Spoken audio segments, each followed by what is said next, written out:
죽음을 두려워하십니까? 라는 제목을 가지고 함께 말씀의 은혜를 함께 나누기 원합니다. 어느 교회, 모교회를 목회하시는 우리 목사님의 실제로 그 교회를 목회하셨던 그 가정 가운데 있었던 그 장례 이야기예요. 장례 이야기. 시어머니가 돌아가실 때가 되었는데, 그래서 임종을 지키려고 가족들이 다 모였는데 불난졌는데, 어머님이 숨을 거두지 못하시고 애를 쓰시는 거예요. 막 그렇게 바둑바둑 어떻게든지 더 사시려고 애를 쓰시는 것을 보시면서 그 큰 며느리가 옆에서 하지 말았으면 좋았을 이야기를 하고 말았습니다. 어머니, 이제 천국 가시게 되니까 너무 걱정하지 마세요. 거기 아버님도 계시고 친구들도 계셔요. 거기는 눈물도 고통도 아픔도 슬픔도 이별도 없는 곳이잖아요.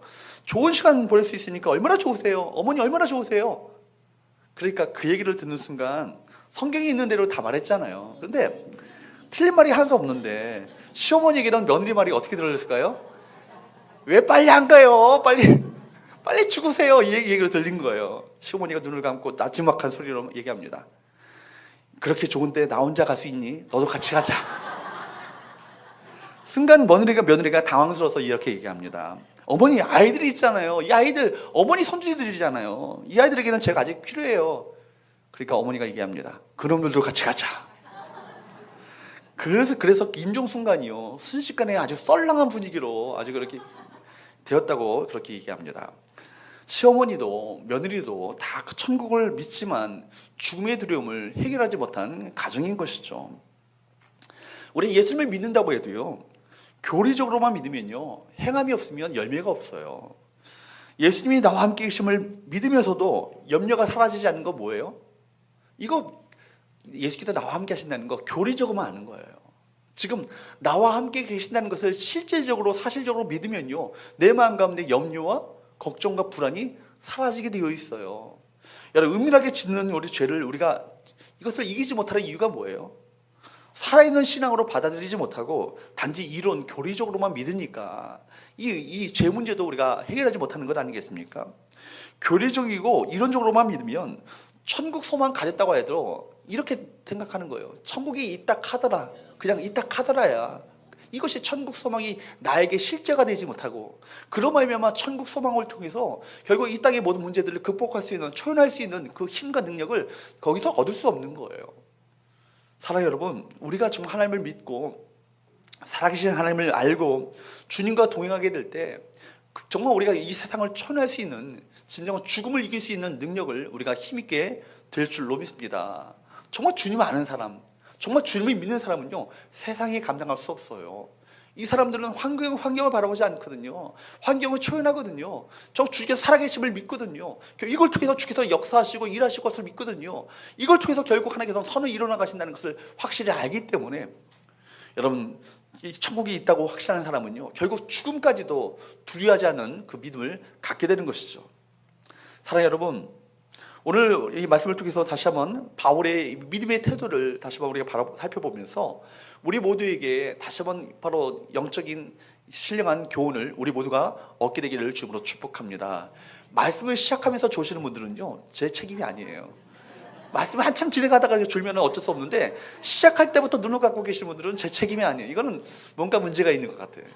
여러분, 그 남자분들 영국의 프리미어리그 좀 자제하시기 바랍니다. 주일 성수는 언제부터 시작돼요?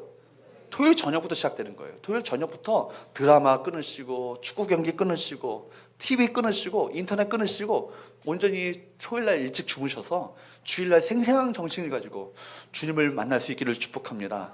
맨날 예배 주일 때마다 비몽사몽하고 만나면 안 되잖아요. 주님을요, 그죠? 생생하게 만날 수 있기를 축복합니다. 첫 번째 우리가 따라할까요? 죽음 앞에서도 온전한 담대함을 가지라.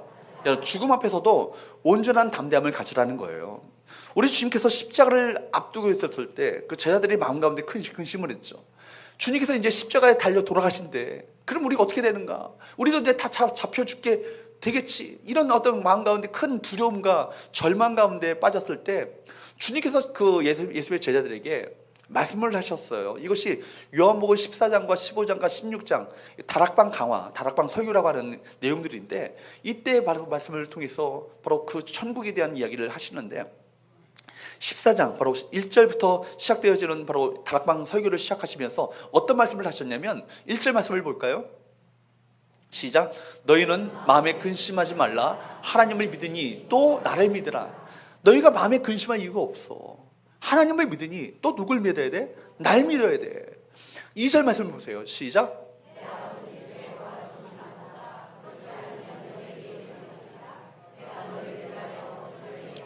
내 아버지 집에 너희들 거할 곳이 얼마나 많은지 몰라.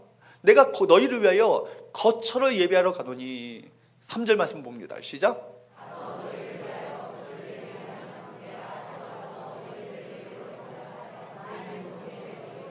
여러분, 주님이 계신 그 영광스러운 곳에 우리도 있게 하신대요. 이거 믿으십니까? 믿으십니까?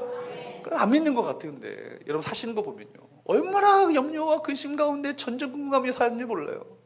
여러분, 차라리 바울이 말하기를 나중에 살펴보게 됐지만 몸을 떠나 주와 함께 거하는 것이 바울의 소원이었어요. 주님께서 예비해 놓으신 집이 있다는 것이죠. 이 집이요, 단순히 그냥 그런 집이 아니라요, 빌라예요. 빌라가 연립주택 빌라 말고 대저택, 대공골, 그런 그 집을 우리 가운데 준비해 놓으셨다는 거예요. 여러분, 그러니까 여러분, 이것이 주님의 약속입니다. 하나님을 믿으니 또 나를 믿으라, 예수님을 믿으라, 이런 말씀하시는 거예요. 여기 이거 믿으셔야 합니다. 이거 믿는 사람은요, 세상을 초월하는, 세상을 초연하는 믿음을 가지고, 소망을 가지고 이 땅을 당당하게 용기 있게 살아갈 수 있는 거예요.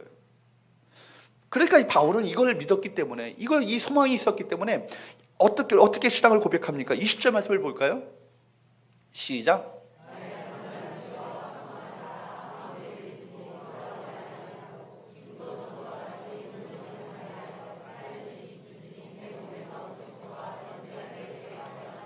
바울이 있는 곳이 어디예요? 감옥이잖아요. 감옥이에요. 여러분, 6개월 살다가 1년 살다가 그냥 그 형이 차면은 석방되는 감옥이 아니고요, 이제는 자기가 사느냐 죽느냐, 이제는 죽음을 기다리고 있는 그런 감옥이라고요. 그런데 뭐라고 그래요? 온전히 내가 담대하여 살든지 죽든지 내 몸에서 그리스도가 존귀하게 되게 하려 하나니. 담대한 믿음을 갖고 있었던 것이죠. 그리고 뭐예요? 살든지 죽든지 누구만 존귀케 되기를, 그리스도만 존귀케 되기를 원한다고. 또 심지어 뭐라고 하는지 아십니까? 21절 한번 보세요. 시작. 내 안에 누가 살고 있대요? 이제 내가 사는 게 아니래요. 그리스도가 사는 것이니 차라리 내가 죽는 것도 더 유익하다는 얘기예요. 야, 얼마나 놀라운 고백입니까? 23절 심지어 뭐라고 하는지 아십니까? 23절 시작.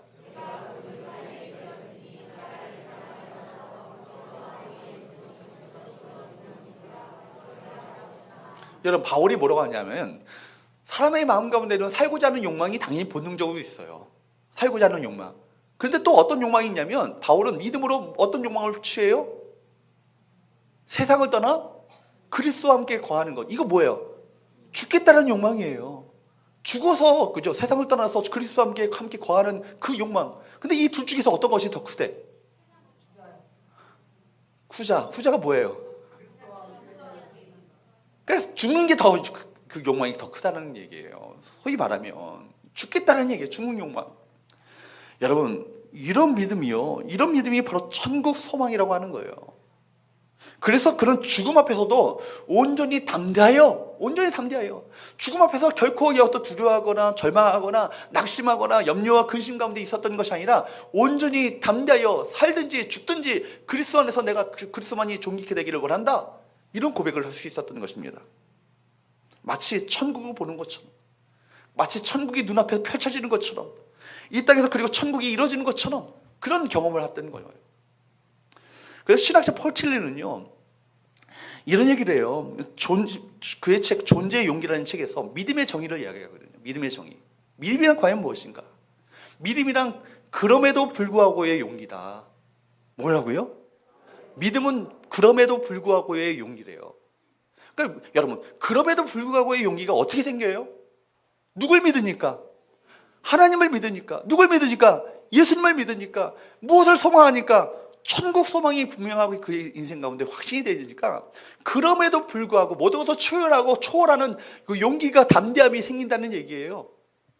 이게 바울의 믿음이잖아요. 이게 진짜 믿음이라는 얘기죠. 그러니까 폴티일리가 바로 그런 얘기를 한 거예요. 이 용기야말로 그렇기 때문에 그럼에도 불구하고는 이 진리를 받아들이고 이것을 담대함으로 용기로 이 세상을 헤쳐나가는 것, 이것이 믿음이라는 얘기예요. 그러니까 단순히 믿음이라는 것은 교리적인 믿음이 아니고, 그죠? 어떤 교리적인 사실에 대한 것을 긍정하는 것이 믿음이 아니고, 그럼에도 불구하고 하나님은 살아계시다, 하나님이 역사하신다, 결국 날 인도하신다, 이끄신다, 붙드신다, 결국 나를 천국까지 인도해 가실 것이다, 이런 믿음. 사랑하는 여러분, 우리 성계 우리 모든 성도들이 이 믿음 갖게 되기를 축복합니다. 여러분, 여기 계신 분들 대부분이 보여요. 인생의 후반전을 사실 분들이잖아요. 이제까지 사셨던 그 날들보다 남아있는 날들이 얼마 남지 않은 분들이잖아요. 그죠? 야, 이거는 아멘 안 하셔도 되는데 얘기. 근데 여러분 보세요. 그러면 남아있는 날 생각해 보면 얼마나 허무해요, 인생이. 야, 인생은 나그네에게, 이것만 놀라 불러도 눈물이 쭉 흘러내리고, 인생이 더덥구나, 허무하구나, 이렇게 인생이 맞춰지는구나, 이렇게 생각되지 않겠어요? 세상 사람들은 그래요. 그런 노래 불러요. 그러나 우리 믿음의 사람들은 뭐예요? 영광스러운 천국문에 내가 들어간다는 것, 이 사실을 찬양하고 노래하는 것 아니겠어요? 이것이 진정한 여러분의 삶 가운데 소망이 되지 않겠습니까? 그럼에도 불구하고 이 용기, 거기에 생명적인 용기가 있는 거예요. 거기에 바로 신앙적인 용기가 있는 거예요. 하나님을 믿는다면, 예수님을 믿는다면, 정말 천국이 실제한다는 것을 확신한다면, 여러분, 그럼에도 불구하고 용기가 우리 가운데 불끈불끈 일하는 건 아니겠습니까? 여러분, 한번 예를 들어볼까요? 병들었습니다. 그럼에도 불구하고 그 사람은요, 기뻐할 수 있어요. 그죠? 심지어 병들었다 할지라도 그 속에서도 감사할 수 있다는 거예요. 왜요? 그럼에도 불구하고 나를 붙드시는 하나님의 그 손길을 내가 확신하고 있잖아요. 그렇죠? 사업이 무너졌어요. 실패했어요. 엄청난 부도를 맞았어요. 살아갈 소망이 있어요? 많은 사람들이 그때 목숨을 끊잖아요. 근데 그때도 꿋꿋이 일어날 수 있는 용기가 어디서 비롯되냐는 거예요. 하나님께서 나와 함께 하신다. 여러분 잘 아시잖아요. 어떤 때는요, 돈이 있어서 용기가 있지만 어떤 때는 지갑에 돈 한 푼도 없는데도요, 용기가 생길 때가 있어요. 돈이 있어서 생기는 용기는요, 지갑이 두둑해서 생기는 용기는요, 돈 없으면, 돈 날아가면 다 용기도 날아가요. 그러나 돈이 없어도 생기는 용기는요, 여러분 이거 좀 못 말리는 믿음이에요. 못 말리는 용기라고요. 세상이 감당할 수 없는 믿음이라고요. 세상이 감당할 수 없다는 얘기는 마귀가 그를 감당할 수 없다는 얘기예요. 누굴 믿기에? 하나님을 믿기에. 누굴 믿기에? 예수님을 믿기에. 뭘 확신하기에? 천국을 확신하기에. 여러분 그 신앙적인 메시지가 여러분 그 10년 가운데 확 박히셔야 돼요. 박히셔야 이 세상의 모든 문제, 사실 모든 문제의 근원은요, 죽음과 연결되어 있잖아요. 죽음과 연결되어 있잖아요. 내가 몸이 아픈 거 왜 걱정이 돼요? 이게 몸 아프다가 병들어서 죽고 가는 거 아닌가? 왜 물질이 없으면 왜 걱정돼요? 물질이 없어서 결국 이렇게 비참하게 죽는 게 아닌가? 결국 죽는 거하고 연결되는 거예요. 그러나 없어도 용기가 있어요. 넘어졌지만 다시 일어나요. 낙심하지 않아요. 세계가 아무리 혼돈 가운데 쌓여있다 할지라도 빛을 바라보는 사람, 그 사람은 하나님을 진짜 믿는 사람입니다. 아멘? 말씀드리잖아요. 여러분 믿음은 언제 이 사람의 믿음이 있는가 없는가를 알 수 있다고요? 고난이 닥쳐올 때 안다고요. 고난이 닥쳐올 때. 이 사람이 정말 고난 가운데서도 용기를 잃지 않고 하나님을 바라보면서 믿음을 가지고 꿋꿋이 그 고난을 헤쳐나가는가, 이걸 보면요, 이 사람 정말 믿음이 있구나 알 수 있는 거예요. 이스라엘 백성들 한번 보십시오. 가만히 그들의 역사를 가만히 보게 되면 그들이 전쟁에 나갈 때 무슨 힘으로 나가나요? 자기들이 갖고 있었던 무기들 그거 바라보면서 나갑니까? 뭐 갖고 나가요? 여러분 하나님 바라보면서 나가잖아요. 이스라엘 전쟁사를 다 보십시오. 적이 얼마냐? 적의 숫자가 얼마냐? 14만 몇천 명이냐? 뭐 100만 대군이냐? 이거 따지지 않아요. 그들이 갖고 있는 무기가 철병거냐? 무슨 무기냐? 이거 따지지 않아요. 또 우리가 갖고 있는 나골의 숫자가 얼마냐? 이거 따지지 않아요. 여러분 다윗이요, 나중에요, 나라가 부강해지고 나라가 왕성해지니까 자기들이 갖고 있었던 자기들의 아군들의 숫자가 얼마인지를 계수했어요. 그게 하나님의 진노로 샀다고요. 너희가 이제까지 사온 게 너희들의 그 아군들의 숫자가 이스라엘 백성들의 군대의 숫자가 얼마인지를 계수해가지고 그 따져가지고 그걸로 승리한 줄 아느냐? 그가 교만함으로 말미암아 하나님께 진노를 받게 되잖아요. 뭐예요? 하나님이 도와주셔서 이제까지 살아온 거예요. 여러분 인생 여러분 힘으로 살아오신 것 같아요? 착각하지 마세요. 여러분 이제까지 살아오신 거 하나님이 도와주시고 붙들어 주시고 여러분 인도하시고 오늘도 함께 하시기 때문에 이 순간까지 여러분 이르게 된 것을 여러분 기억하시기 바랍니다. 그렇기 때문에 여러분 항상 우리가 겸손하게 하나님의 은혜를 구하셔야 되는 거예요. 하나님의 은혜 없이는 한순간도 한 시간도 살 수 없는 그런 고백을 가지고 주 앞에 나가셔야 합니다. 여러분 그렇기 때문에 그들이 갖고 있었던 용기는요 딱 두 가지예요. 한번 따라할까요? 하나님이 우리와 함께 하신다. No problem. 문제 없어요. 그것만 있으면 되는 거 아니에요? 하나님이 우리와 함께 하시면 되는 거 아니에요? 아멘. 아멘. 그거만 끝나는 거예요. 그죠? 그러면 이긴 거예요. 그러면 거기에 충전하는 용기가 있는 것이고 거기서 힘이 솟아나는 거예요. 두 번째 뭐예요? 현실적으로 저들을 내 손에 붙였다. 누가 붙이셨어요? 하나님이 붙여주셨어요. 저 미디안 군대, 저 적들의 아말렉 군대 네 손에 붙였다. 이거 약속을 믿으면요, 그 약속의 말씀을 붙들고 나가면요, 그들이 충전하는 용기를 가지고 그 모든 싸움을 이겨나갈 수 있는 거예요. 담대한 용기가 충전하고 이 담대한 용기를 가지고 바로 밀어붙였어요. 그때 하나님이 일하시고 역사하시고 하나님이 정말 놀랍게 함께 하시는 놀라운 승리를 그들이 거둘 수 있었던 것이죠. 여러분, 저는 어릴 때 하나님이 역사하신다 그런데 역사하신다는 말이 잘 와닿지가 않았어요. 쉽게 말하면 하나님이 일하신다는 거예요. 하나님이 일하기 시작한다는 거예요. 여러분들이 하나님을 믿고 의지하면서 약속의 말씀을 붙들고 나갈 때 하나님이 그 가운데 일하기 시작한다는 얘기예요. 역사 거꾸로 해보면 뭐예요? 사역. 하나님이 사역하신다는 거예요. 여러분이 사역하지 마세요. 하나님이 사역하시도록 주 앞에 내어드리시기를 주로 축복합니다. 제가 전에 한번 언급한 적이 있나요? 전에 제가 섬겼던 권사님 중에 한 분이 계셔요. 백모모 권사님이에요. 그 권사님은요, 아침에 그 정릉에서 그 도남동까지 택시 타고 나오세요. 새벽에. 새벽 기도하시고 예배 끝나고 나서 2시간을 기도하셔요. 2시간은 간절히 정말 그 권사님 기도하시는 거 보면 간절히 정말 2시간 내내 간절히 눈물로 부르시죠 기도하시더라고요. 그리고 나서 바로 8시에 돼가지고요, 삼각김밥 하나 먹고 바로 출근하시는 거예요. 근데 이분이 그 직장에 취직하기 전에 이분이 서울대 미대에 나오신 분인데 이분이 그 남편이 사업을 했다가 70억 부도를 맞았어요. 여러분 70억은 여러분들 껌값이죠. 70억 부도가 고스란히 빚이 됐다니까. 빚이 많으니까 얼마나 여러분 낙심되겠어요. 그리고 가정적인 그 물질적 어려움 속에서 가정적인 위기까지 있었을 때 이분이 결단한 게 뭐냐면 이거 믿음으로 돌파해야겠다. 주님께 매달려야겠다. 주님께 매달리지 않으면 살 길이 보이지 않아. 보이지 않아. 이분의 눈물의 기도가.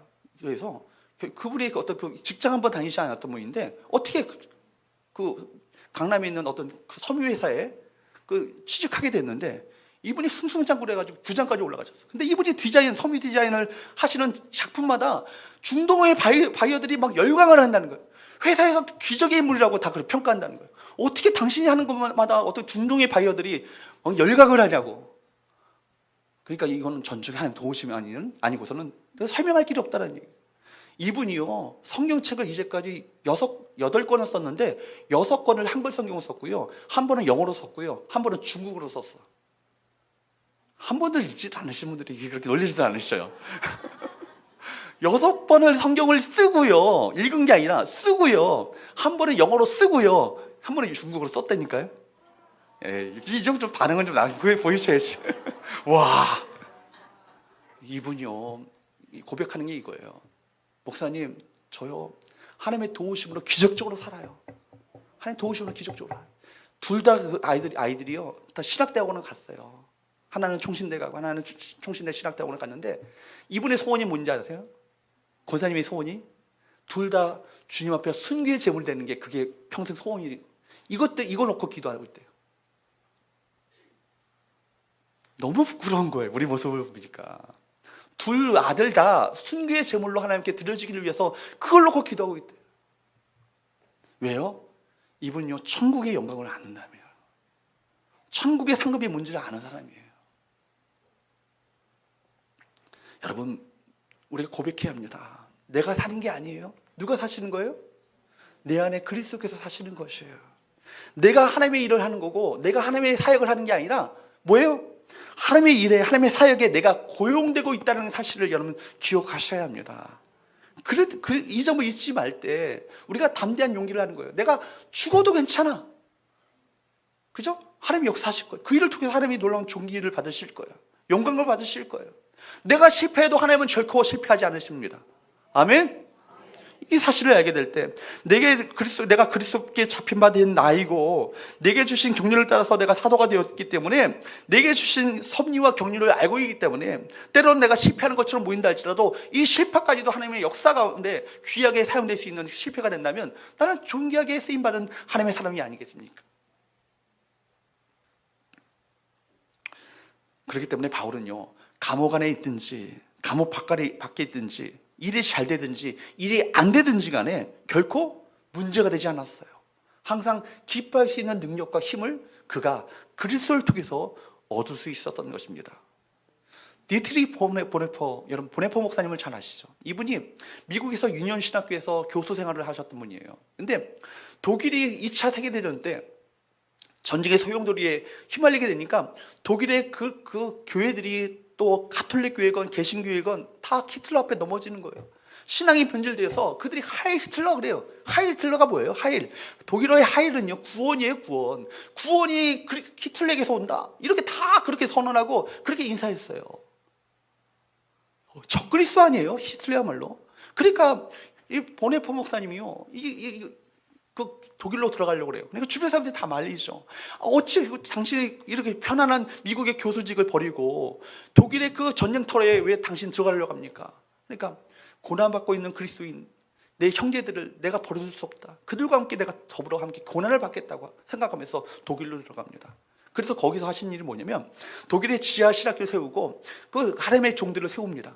길러냅니다. 제자 훈련을 하고 함께 공동체 생활을 하면서 복음으로 말씀으로 그들을 양육해 갑니다. 더불어 한 일이 뭐냐면 독일이 나치에 저항해서 한 거에서 어찌하든지 히틀러를 그 권좌에서 끌어내리고자 하는 그런 시도를 하게 돼요. 그 레스상스 그 운동이 발각이 되어서 결국 독일의 수용소 가운데 그가 잡히게 되는 거예요. 거기서 감옥 가운데 결국 1945년 전 1년 전에 44년에 결국 그 독일의 감옥에서 수용소에서 결국 순교를 하게 됩니다. 그가 이제 어느 날 간수가 문을 두드리고 들어오는데 그가 직감적으로 이것이 자기의 마지막, 이 땅에서의 생애의 마지막이라는 것을 알게 되었어요. 그래서 그는 벌떡 일어나서 감방 안에 있었던 모든 형제들에게 이렇게 인사를 합니다. 동지 여러분, 이제 나에게는 죽음이 왔습니다. 그러나 이것이 끝이 아니라 시작입니다. 이게 마지막이 아니라 시작입니다. 주님께서 나를 위하여 예비하시네 오신 아버지의 영광스러운 집에서 다시 만날 때까지 여러분 안녕히 계십시오. 작별 인사하고 그렇게 그를 나섰는데 그에게서 놀라운 평안과 기쁨이 넘쳐나는 그 얼굴을 그 감방 안에 있었던 다른 동료들이 본 거예요. 그리고 그 감옥에 있었던 사람들은 그 하나님을 신뢰하는 사람의 마지막 모습을 충격과 감동으로 맞이하게 되었습니다. 그리고 그의 그 교수형을 집행했던 간수이 나중에 그 증언을 보게 되면 세상에 그 사람처럼 그 환희와 기쁨과 만족함에 그 넘치는 얼굴을 볼 수 없었다라고. 교수형을 당하는 그 사람이 왜 그래요? 무엇에 대한 확신이 있었으니까? 천국에 대한 확신이 있었으니까. 사랑하는 여러분, 이 믿음이 우리 모두에게 있게 되기를 주보로 축복합니다. 천국 소망, 천국 확신, 천국 믿음, 이것이 우리 가운데 있어야 되는 거예요. 이것이 세상을 이기는 그 믿음이 되는 거예요.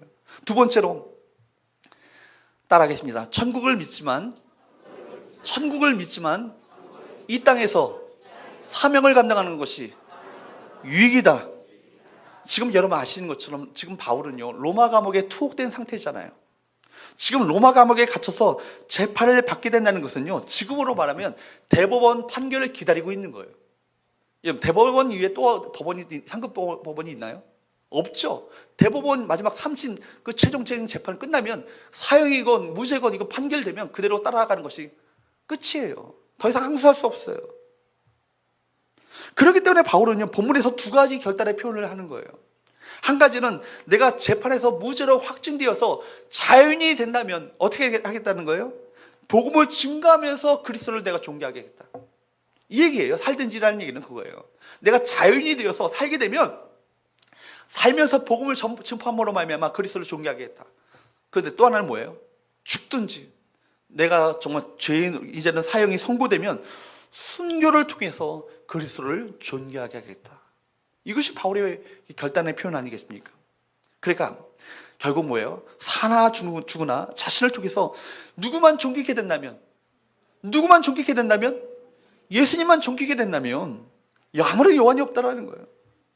바울이 그랬잖아요. 실제로 다메섹 도상에서 예수님을 만난 이후로 이제는 그의 인생 가운데 이제 모든 것은요 죽음에 대해서 이미 초연한 상태로 평생을 살아왔던 사람 아닙니까? 그렇게 사역했던 사람이 누굽니까? 바울 아닙니까? 그리고 오늘 23절 말씀을 다시 한번 보세요. 23절 말씀을 같이 한번 읽어보도록 합니다. 시작.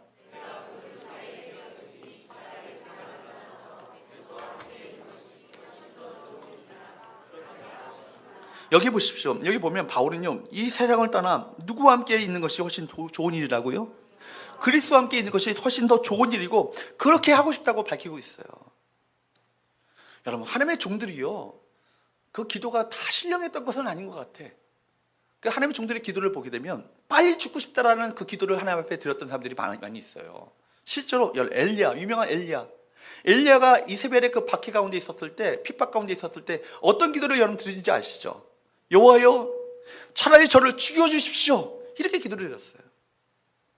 모세도요 뭐라고 기도하는지 아세요? 구하옵나니 내게 은혜를 베푸사 즉시 나를 죽여 나로 나의 곤고함을 보지 않게 하여 주옵소서. 이거 아멘 하시면 안 되는 이렇게 기도드렸어요.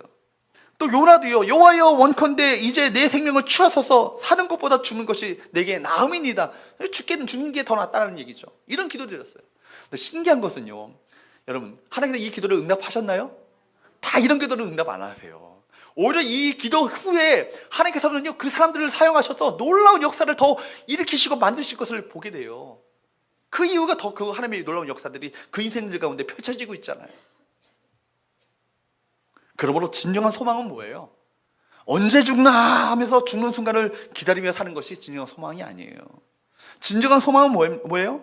천국을 믿지만 천국 가는 것보다 이 세상에서의 사명이 더 중요하다는 것을 아는 거예요. 깨닫는 거예요. 그래서 그 사명을 위해서 살아가는 거예요.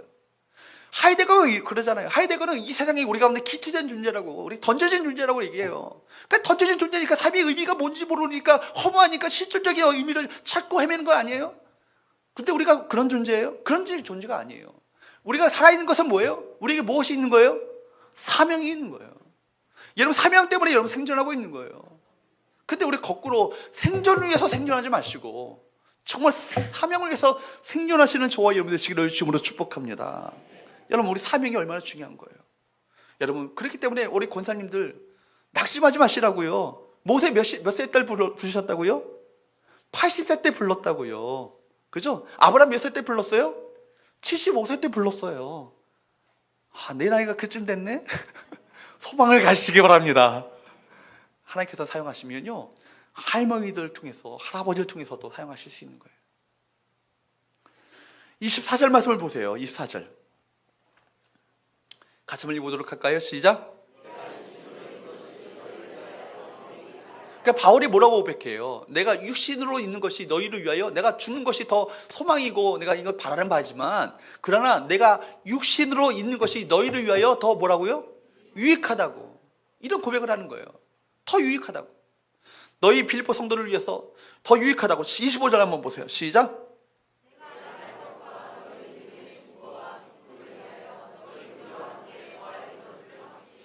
사도 바울은 천국을 소유했지만 이 땅에서 살아야 될 이유를 알았어요.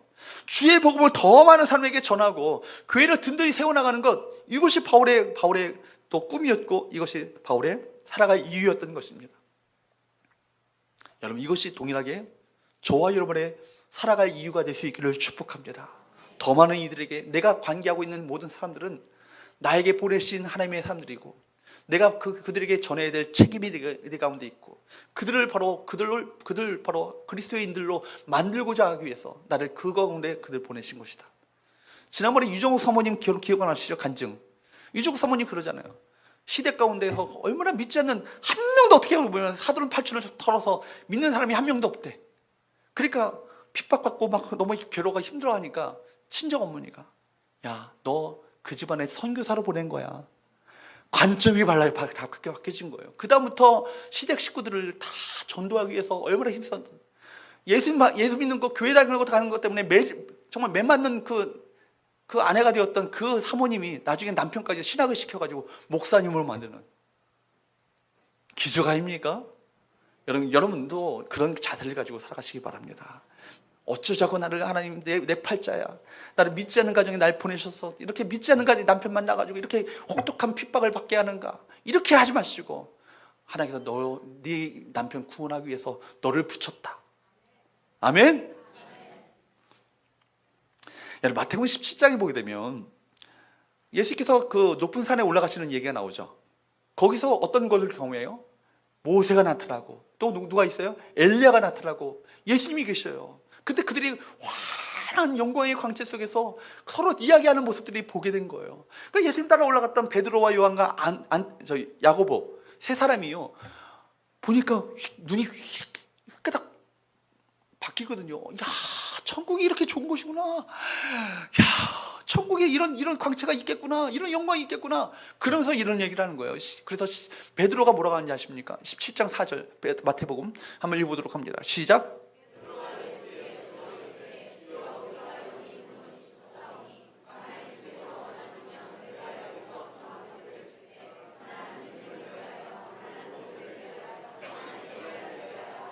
여러분들은 지금 영혼 없이 읽으셨는데 제가 레알로, 애들 말로 레알로 한번 지금 하자면, 야, 천국이 이렇게 좋네요.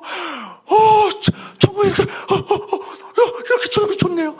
주님, 내가 여기 초막사에서 져가지고요, 주님 원하시면요, 예수님을 위해서, 주님 위해서, 또 베드로 모세 위해서, 엘리야 위해서 하나 짓게요. 우리 평생 여기서 집 짓고 삽시다. 이런 얘기예요. 근데 주님께서 오냐, 그렇게 하거라 그러셨나요? 어떻게 하셨어요? 내려가셨어요. 산으로 내려가자. 산에 내려가니까 누가 있어요? 귀신 들린 아이의 아버지의 피눈물 나는 그 통곡의 현장이 산 밑에 있었던 거예요. 무슨 얘기입니까?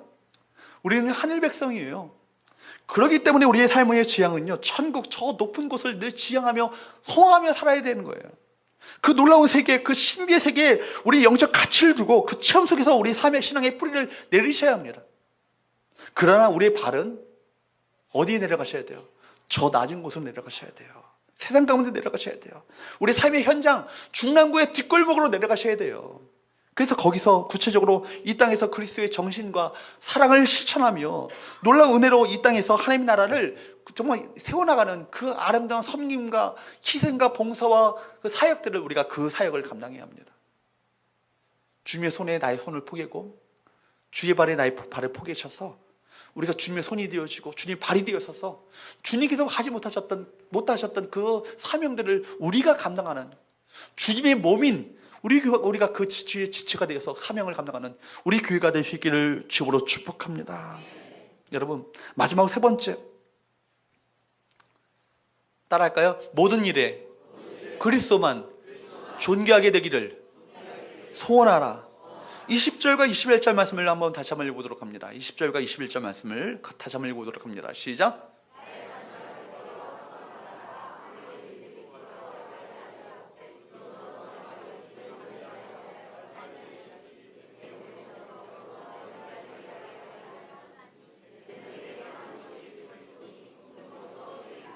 사도 바울은요, 감옥에서도 뭐라고 고백해요? 살든지 죽든지 내 몸에서 누구만, 그리스도만 존귀하게 되게 하려 하나니. 놀라운 고백 아니에요? 자기 몸은 어떻게 되든지 간에 누구만 존귀하면 된다. 그리스도만 존귀하면 된다. 이것이 바로 그의 고백이에요. 왜냐하면 내게 사는 것은 내가 아니라 누구이기 때문에? 그리스도시기 때문에. 내 안에 누가 사시기 때문에? 예수님이 사셔야 되기 때문에 그리스도만 존귀하게 되면 된다. 여러분에게 묻겠습니다. 왜 사세요?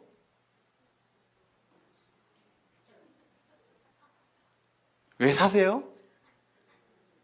분명하게 고백할 수 있어야 돼요. 하나님의 영광을 위해서 삽니다. 그리스도가 존귀케 되기 위해서 삽니다. 근데 사실은 우리가 입술은 그렇게 고백하는데 그렇지 않아요. 삶의 이유가 아파트 40평이에요. 많은 분들이 그래요. 많은 분들이. 대부분이 그럴 거예요. 지금 내 존재 이유가 우리 자녀 스카이 대학에 들어가는 거. 이게 우리 삶의 전부예요. 이게 전부가 되면 안 된다고요. 삶의 궁극적 목적은 뭐예요? 여러분, 그리스도가 존귀케 되어지고 나의 삶을 통해서 하나님의 영광 받으시는 그 삶을 위해서 살아가시는 저와 여러분 되시기를 주로 축복합니다. 이걸 원하시는 거예요. 여러분, 그렇기 때문에 바울은요, 매맞음과 여러분 그 수많은 그 갇힘과 환난과 핍박과 곤고와 굶주림과 생명의 위협과 온갖 세상의 많은 고통을 당하면서도 주님을 향한 기쁨과 사랑의 마음으로 주님을 위해서 아름답게 헌신하는 삶을 올곧게 걸어갈 수 있었던 거예요. 오직 그리스도만 존귀케 되면 된다. 내가 상처받아도 괜찮다. 그리스도만 존귀케 되면 된다. 내가 억울한 고통을 당해도 괜찮다. 하나님만 영광 받으시면 된다. 이것이 얼마나 놀라운 믿음입니까? 우리 많은 교회의 많은 성도들이 평생 자기 안에 있는 상처만 끌어안고 그렇게 그 상처만 끌어안고 살다가 그렇게 가요. 상처 떨쳐버리시기 바랍니다. 상처받았다는 것은요, 마귀에게 속았다는 얘기예요. 여러분, 우리가 지금 궁극적인 소망, 어저께 말씀드렸잖아요. 금요일날 애 5 있는 엄마는 뭐 걸릴 틈이 없다고요? 정신병이 걸릴 틈이 없대요. 의사가 얘기한 거예요. 의사가 아이 5명을 낳아가지고 아이 5명을 길러보라고요. 아이 정신병 걸릴 틈이 없다니까요. 우리가 진정한 궁극적인 사명 때문에 그거에 올곧게 집중하고 매몰돼서 달려가게 되면요, 그까지 상처 아무것도 아니야. 떨쳐버릴 수 있는 거예요. 그죠? 아멘? 한 사람의 이야기를 좀 그렇게 들려드리려고 그래요. 띄우지 마시고 좀 제가 띄우라고 할 때 띄워주세요.